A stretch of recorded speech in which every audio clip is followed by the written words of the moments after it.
Oke, assalamualaikum teman-teman, selamat siang. Kita bertemu lagi di praktikum isolasi dan analisis tumbuhan obat ya, atau IATO. Jadi pada kesempatan siang ini, setelah Anda menyaksikan video tutorial ya, dan juga video penjelasan terkait cara identifikasi flavonoid dengan uji tabung dan kromatografi lapis tipis, kita akan mencoba bersama-sama membahas terkait portofolio yang nantinya Anda kerjakan secara berkelompok dan dikumpulkan minggu depan. Nah, di sini portofolio praktikum IATO, Anda ganti judul materinya dengan materi yang sesuai. Berarti materi pertama kita adalah isolasi dan analisis glikosida flavonoid ya. Nah, pertemuan keberapa? Tanggal pertemuannya kapan? Silahkan disesuaikan. Kemudian dosen pengampunya silahkan diisi kelompok berapa, penyusunya siapa saja. Nah, kelompoknya sesuai dengan kelompok yang kita sepakati di @link ya. Penyusunya diberi nama dan juga NIM yang lengkap, identitas yang jelas supaya memudahkan kita dalam memasukkan penilaian. Kemudian di sini tahunnya diganti 2021. Judul materinya sudah di depan. Tujuannya apa? Itu silahkan diisi sesuai yang ada di panduan praktikum. Kemudian alat dan bahannya juga sesuai dengan yang ada di panduan praktikum kalian. Nah, cara kerja, buatlah cara kerja berdasarkan petunjuk praktikum, tapi di sini yang perlu ditekankan, yang perlu diperhatikan adalah cara kerja harus skematis. Jadi bukan berupa paragraf-paragraf, tetapi harus skematis sehingga memudahkan Anda dalam melakukan pekerjaan, memudahkan kita dalam membaca laporan Anda, dan cara kerja tersebut sebaiknya saya sarankan untuk dilengkapi gambar yang mewakili langkah kerja tersebut. Kalau di video tutorial yang kita berikan itu ada, silahkan di screenshot dari video tutorial.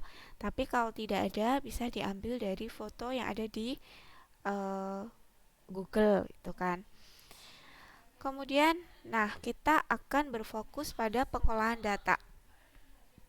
Yang pertama ada bobot kertas timbang. Kemudian di sini ada bobot kertas timbang dan sampel. Nah, berarti Anda diminta menghitung berapakah sampelnya. Cara menghitungnya tentu Anda sudah familiar. Bobot kertas timbang plus sampel kita kurangi bobot kertas timbang. Itu yang pertama. Yang kedua, bobot kertas saring kosong ya plus bobot kertas saring plus kristal. Nah, kertas saring kemarin kita gunakan untuk menyaring atau melakukan filtrasi terhadap kristal flavonoid yang sudah kristal rutin yang sudah kita masukkan ke dalam lemari pendingin ya selama 1 minggu. Nah, kemarin kita saring melalui kertas saring ya. Nah, berarti kertas saringnya ini sebelum kita gunakan untuk melakukan penyaringan, kita harus timbang terlebih dahulu. Itu yang harus diperhatikan. Jadi saat kristalnya sudah berada di kertas saring setelah kita saring dan kita keringkan, itu kita sudah tahu berapa berat kertas saringnya. Fungsinya apa toh Bu? Fungsinya adalah untuk mengetahui berapa jumlah atau berat kristal yang kita miliki. Jadi kalau sudah ada data seperti ini, Anda tidak perlu bingung lagi. Bobot kertas saring per kristal, ada bobot kertas saring kosong. Berarti kita bisa tahu berapa berat kristalnya. Ya, caranya bagaimana? Bobot kertas saring plus kristal kita kurangi bobot kertas saring. Nah, setelah dapat data sampel dan data kristal, kita akan melakukan perhitungan rendemen, teman-teman. Nah, perhitungan rendemen itu berarti bagaimana? Berat kristal per berat sampel awal yang kita gunakan dikali 100%. Nah, di sini nanti Anda akan dapat data rendemennya. Di mana data rendemen ini akan Anda gunakan untuk melakukan pembahasan. Silahkan dibandingkan dengan standar yang ada di literatur, ya. Boleh Farmakopeia Herbal Indonesia kalau di sana ada, boleh Materia Medica Indonesia kalau di sana ada, boleh dari jurnal penelitian sebelumnya. Oke, saya rasa ini sudah jelas. Kemudian kita ke data KLT. Nah, di video tadi juga sudah diterangkan ya, di video tutorial terkait data KRT. Di sini kita menggunakan dua tipe fase gerak, yaitu BAW dan juga asam asetat 15%, di mana ada 6 sampel yang kita totalkan. Di sini di bawah UV 366 ya. Nah, di sini ada baku rutin ya, bakunya. Kemudian di sini baku quercetinya yang berfluoresensi di sini. Kemudian kristal hasil isolasi yang kita masukkan ke dalam lemari pendingin ya, hasil isolasi rutin yang kita masukkan ke dalam lemari pendingin selama 1 minggu. Fase ether yang kita peroleh dari hasil hidrolisis. Kemudian fase air dan juga baku gulanya. Kenapa fase air? Karena fase air di situ kan air asam ya, itu ada kandungan gulanya ya, ada glikosida flavonoidnya. Jadi akan kita bandingkan dengan baku gula. Nah, termasuk untuk fase asam asetat ya, asam asetat yang berfluoresensi ternyata berbeda ya. Yang berfluoresensi adalah baku quercetin dan juga fase ether, tetapi dia tidak mengalami kenaikan, jadi dia tertahan di fase diamnya. Nah, kemudian dari hasil ini kita potong teman-teman, kita potong 2 kali untuk deteksi lebih lanjut. Kenapa?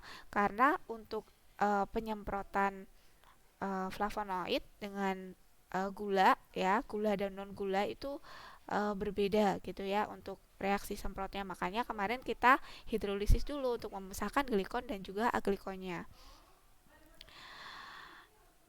Oke, terus di sini BAW dan juga etil asetat.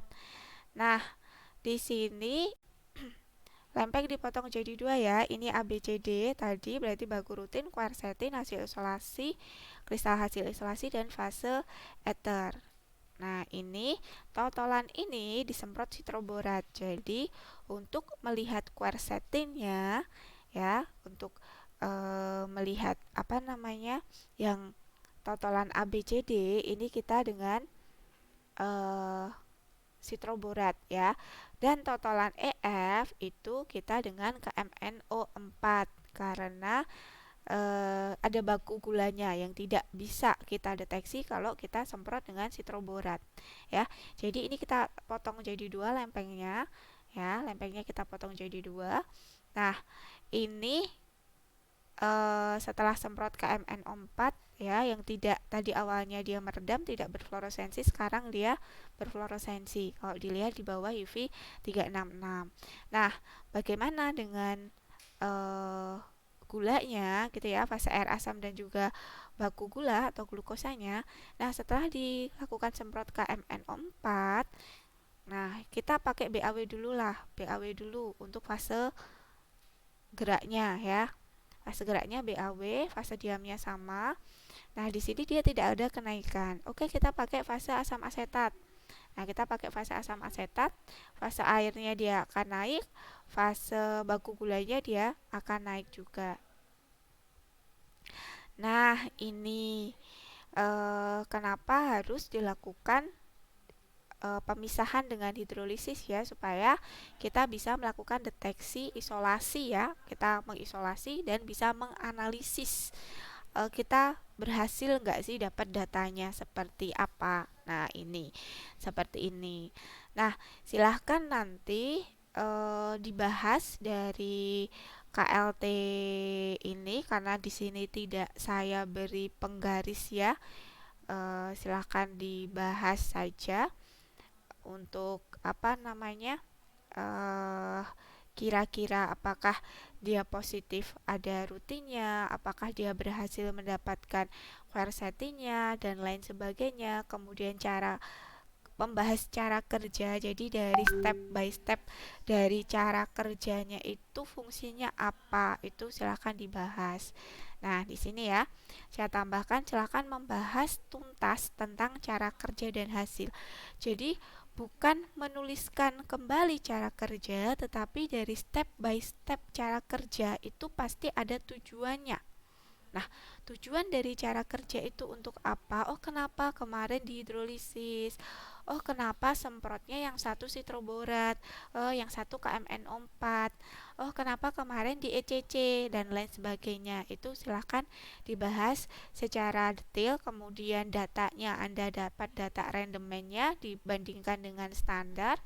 Kemudian KLT-nya silahkan dibahas hasilnya bagaimana ya, dan kesimpulan. Kemudian di sini adalah format daftar pustaka yang bisa Anda ikuti ya teman-teman. Format daftar pustakanya, bagaimana kalau kita pakai jurnal dan lain sebagainya. Judul jurnal ini tidak perlu ya, tidak perlu Anda tambahkan, jadi tidak perlu Anda kerjakan. Jadi Anda cukup mengerjakan portofolionya secara berkelompok, dikumpulkan Rabu depan. Ya, kumpulkannya lewat Google Classroom saja. Nanti akan saya buatkan tempat pengumpulannya. Oke, saya rasa itu. Terima kasih atas perhatiannya. Selamat siang. Assalamualaikum warahmatullahi wabarakatuh.